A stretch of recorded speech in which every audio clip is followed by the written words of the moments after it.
Olá pessoal, tudo bem? Dr. Walter Filho aqui, médico neurologista.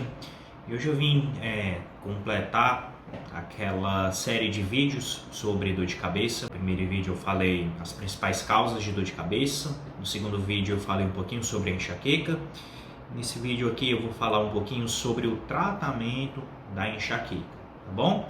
Se você não viu os outros vídeos, eu sugiro fortemente que você faça isso, porque talvez dê uma luz aí em outras dúvidas que nesse vídeo aqui eu já vou tomar como já tendo sido respondidas, né, nos vídeos anteriores. Então, se você caiu de paraquedas aqui, volta lá, assiste os vídeos e depois você volta aqui para entender um pouquinho mais como é que funciona o tratamento da enxaqueca, tá bom? A comparação que eu gosto de fazer com a enxaqueca, eu costumo comparar quando você, por exemplo, está com uma dor de dente, tá? Então, como é que funciona, né?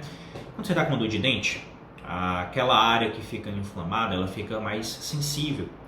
E se você, por exemplo, encosta um talher, ou se você encosta até a própria comida naquela região, aquela dor que está dolorida, né, que está com um pouquinho de dor, tem uma exacerbação, né? Ou seja, tem uma dor mais aguda, uma dor mais intensa, uma dor mais forte, quando você encosta, né, o talher, enfim, alguma coisa assim. Na área que está inflamada, acontece esse pico de dor. O que acontece é que a enxaqueca é uma inflamação no cérebro. Então, o paciente que tem enxaqueca, na verdade, ele está com o cérebro inflamado, e quando ele tem algum fator externo, aquilo dele pode dar uma exacerbação, uma agudização, ou seja, tornar aquela dor mais intensa. Da mesma forma como a gente trata a inflamação em outra parte do corpo, a gente vai tratar a inflamação na cabeça. Então, como é que funciona isso? Então, voltando à comparação com a dor de dente. Se você está com dor de dente, o que é que você vai fazer? Primeiro, você vai tomar um remédio para dor de dente agora, nesse momento. Por quê? Porque você não vai, né, talvez agora para o dentista para poder resolver o seu problema. Então, você precisa de um tratamento que a gente chama de fase aguda. Ou seja, um tratamento de curto prazo, um tratamento que melhore, se não vai resolver, mas pelo menos melhore os sintomas agora, nesse momento. Então, a primeira parte do tratamento da enxaqueca usa, tá certo? Medicamentos que ajudam a aliviar a dor nesse momento. A segunda parte do tratamento da enxaqueca envolve medicamentos que ajudam a não acontecer de você ter aquelas agudizações, ou seja, você não vai ter aqueles momentos em que a dor fica mais intensa, que a gente chama de crises de enxaqueca. Então, são medicamentos que o paciente toma todos os dias para evitar ter crises de dor de cabeça. Então, isso é o tratamento a médio prazo. Esses medicamentos, eles demoram algum tempo, às vezes algumas semanas, tá? Para poder começar a ter efeitos. Então, por isso que você começa primeiro com os de fase aguda, que é para aliviar a dor agora, e depois você vai estar dentro da fase em que os medicamentos profiláticos, tá? Eles recebem esses nomes porque eles fazem profilaxia. Profilaxia nada mais é do que um termo técnico para prevenção, ou seja, eles previnem que você tenha novas crises de enxaqueca. Já o tratamento a longo prazo, tá certo? Ele não é feito com medicamentos, ou pelo menos a princípio não. O que acontece? A enxaqueca é uma inflamação, como eu falei, né, anteriormente aqui no vídeo. Mas aí você me pergunta, ok, Dr. Walter, mas e o que é que causa essa inflamação? Por exemplo, se você tem a dor de dente, essa inflamação pode ser porque você tem uma cárie, uma infecção, ou enfim, uma gengivite. Então essas aí são as causas, né, da inflamação, né, da dor de dente. E na enxaqueca? O que a gente sabe hoje é que existem inúmeras coisas, tá certo? Inúmeros fatores que acabam por causar uma inflamação no cérebro. Tá? Então, que fatores são esses?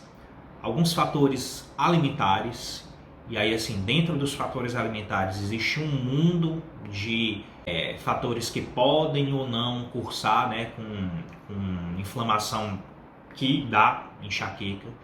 Então, assim, aqui é o vídeo, eu teria que passar realmente muito tempo explicando para vocês quais são, né, as peculiaridades de cada uma dos alimentos que podem, né, cursar com enxaqueca. Então, a alimentação, a falta de sono, tá? Então, a falta de sono crônica, né? Então, se você sofre de insônia e tem enxaqueca, parte do seu tratamento vai obrigatoriamente ter que resolver, né? Vai ter que passar por resolver o seu problema de sono, tá?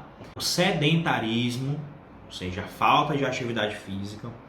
Então, se você, né, tá assistindo aqui o vídeo, né, e doutor, a minha alimentação é bem saudável, eu durmo bem, mas eu não faço atividade física, eu tenho dor de cabeça todo dia.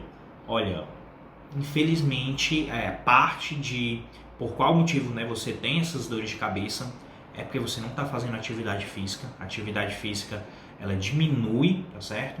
A inflamação do organismo. E fatores psicológicos. Como assim, Dr. Walter? Um paciente que tem, por exemplo, transtornos de ansiedade, transtornos de humor depressivo, existe uma correlação muito grande, ou seja, é muito comum você encontrar pacientes que tenham enxaqueca e tenham depressão, ou então pacientes que tenham enxaqueca e tenham ansiedade.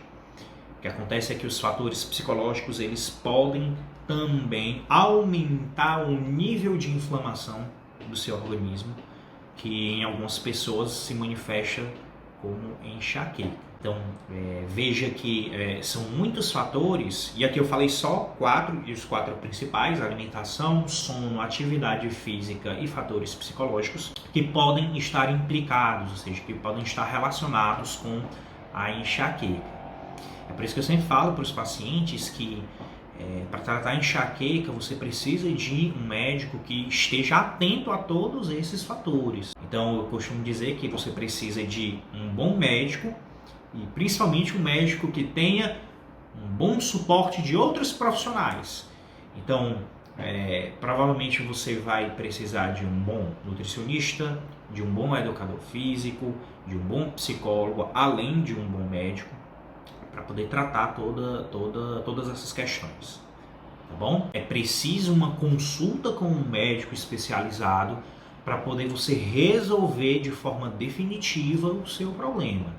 Não adianta você ir para um médico que vai passar só os medicamentos, mas não vai abordar essas outras coisas.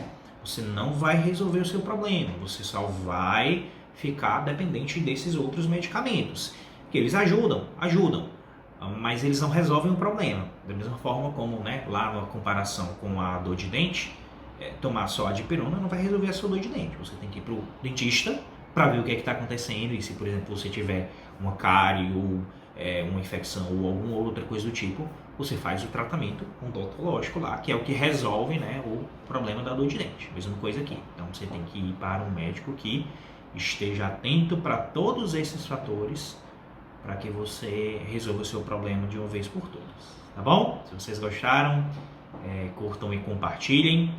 Vou deixar aqui também o link, caso vocês queiram conversar um pouquinho mais de forma individualizada comigo, para poder a gente tentar ajudar vocês, ok? Fiquem com Deus e até a próxima.